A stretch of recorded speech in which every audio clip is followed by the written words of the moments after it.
Hello and আসসালামু আলাইকুম everyone, welcome to my new video. আজকের ভিডিওতে দেখতে পাবেন একটা গিফট র্যাপিংয়ের আইডিয়া। তো এটার জন্য আমাদের কয়েকটা জিনিস লাগবে। প্রথমেই লাগবে আমাদের একটা বক্স, যেটার মধ্যে আমরা গিফটটা দিব। এরপরে লাগবে একটা র্যাপিং পেপার, যেটা পেপারের র্যাপিং পেপারটা হয়, পলিথিন জাতীয় যেটা, ওটা না। এরপরে দরকার হবে আমাদের ডাবল সাইডেড টেপ, এরপরে রিবন, কালার পেপার এবং কস্টেপ, যেটা রেগুলার আমরা ইউজ করে থাকি। মাত্র এই কয়েকটা জিনিস হলেই আপনারা আজকের এই ক্রাফট আইডিয়াটা পেয়ে যাবেন। আজকের এই বক্সটার জন্য আমি ব্যবহার করছি একটা 12 ইঞ্চির পিৎজার বক্স। আপনারা যে কোনো পিৎজার দোকানে গিয়ে যদি বলেন একটা বক্সের কথা, ওনারা এমনিতেই দিয়ে দিবে। আর যদি না হয় তাহলে 5-10 টাকা দিয়ে এটা কিনে নিতে পারবেন।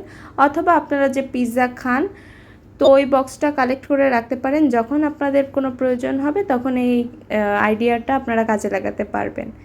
তো প্রথমে আমি পিৎজার বক্সটাকে কাগজের উপরে রেখে দিচ্ছি এবং কাগজটাকে পিৎজার বক্সের মাপ অনুযায়ী কেটে নেব। দুই সাইডে পিৎজার বক্স থেকে প্রায় 1 থেকে 1.5 ইঞ্চি পরিমাণ বাড়তি করে আপনারা কাটবেন, যাতে করে পিৎজার বক্সের ভেতরের দিকে এই ভাঁজগুলো দিয়ে নিতে পারেন, তাহলে ফিনিশিংটা অনেক ভালো আসবে। এখানে আমরা বক্সটার উপরে অথবা কাগজটার উপরে ভালো মতো আঠা দিয়ে নিব। আপনারা আঠাটা না দিলেও চলবে, তবে আঠাটা দিলে হবে কি যে কাগজটা একদম নড়বড়ে হবে না, একদম ওটার সাথে লেগে থাকবে, মনে হবে যে কাগজটা উপরে, এটার কালারটাই এরকম। যেহেতু উপরে পিৎজার লেখা ছিল অথবা রেস্টুরেন্টের অ্যাড্রেস ছিল, তো ওটা হাইড করার জন্য মেইনলি এখানে পেপারটি ইউজ করা। এরপরে আমি ভিতরের দিকের ডেকোরেশনের জন্য পেপার নিয়ে নিয়েছি, নিউজ পেপার। আপনারা চাইলে কালার পেপার দিয়ে কাজটা করে নিতে পারেন।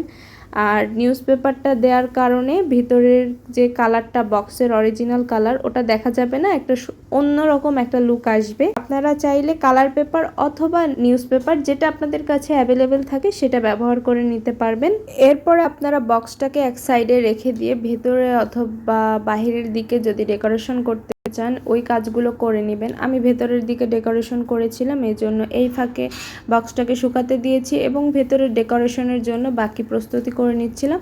ভেতরের দিকে ডেকোরেশনের জন্য আমি এখানে একটা কার্ডবোর্ড নিয়েছিলাম ছোট করে কেটে। ওই কার্ডবোর্ডের কালারটাকে কভার করার জন্য আমি এখানে কালো একটা কালার পেপার দিয়ে এটার চারদিকে কভার করে নিচ্ছিলাম। আর কভার কিভাবে করব সেটা তো আপনারা সবাই ভিডিও দেখলেই বুঝতে পারবেন। এখানে আসলে সাইজটা কতটুকু হবে এটা নির্ভর করবে আপনার ডেকোরেশনের কীরকম করতে চান তার উপর। আমি এখানে লেটারগুলো লিখে নিয়েছিলাম যে সাইজের, ওই লেটারটাকে বসানোর জন্য যতটুকু সাইজের কার্ডবোর্ড প্রয়োজন ছিল আমি ততটুকু সাইজের কার্ডবোর্ড কেটে নিয়েছিলাম, যাতে আমার লেটারগুলো যে কাটা ছিল সেগুলো যাতে সুন্দর মতো বসে, ফিট হয়। এরপরে আমি ভিতরের দিকে এইগুলোকে লাগানোর জন্য যে নর্মাল সুতা পাওয়া যায়, একটু মোটা টাইপের যে কোনো সুতা আপনারা ব্যবহার করতে পারেন, ওটাকে কস্টেপ দিয়ে দুই সাইডে লাগিয়ে নিচ্ছিলাম। আর আমি এখানে ভিতরে যে লেখাটা লিখবো ও অক্ষরগুলোকে কেটে রেখেছিলাম, ওগুলোকে বসানোর জন্য আমি এখানে কালার পেপার নিয়ে নিচ্ছিলাম সবুজ কালারের। এটাকে আমি ছোট ছোট করে কেটে নেব, যাতে করে শুধু অক্ষরটা বসলেই হবে। আপনারা অক্ষরের সাইজ অনুযায়ী কেটে নেবেন। আর এখানে এটাকে কাটার জন্য আমি একটা ডিজাইনার সিজার ইউজ করেছি। আপনারা চাইলে রেগুলার যে কাঁচি পাওয়া যায় সেটা দিয়েও কেটে নিতে পারেন। আমি এখানে একটু ডিজাইন করে কেটেছি সুন্দর দেখানোর জন্য। এটা পুরোপুরি অপশনাল, তবে ডেকোরেশন যেহেতু করছি, যত সুন্দরভাবে ডেকোরেশন করা হবে ততই ভালো। এরপরে আমি যে অক্ষরগুলো কেটে রেখেছিলাম এটার উল্টো দিকে আমি আঠা লাগিয়ে নিব। এখানেও আমি ফেভিকলের আঠাটা ইউজ করছি। উল্টো দিকে আঠাটা লাগিয়ে এরপরে যে কালার পেপারগুলো মাত্র কাটলাম ওটার উপরে আমি অক্ষরগুলোকে বসিয়ে দেব। আপনারা আপনাদের পছন্দ অনুযায়ী অক্ষরগুলোকে কেটে নিতে পারেন।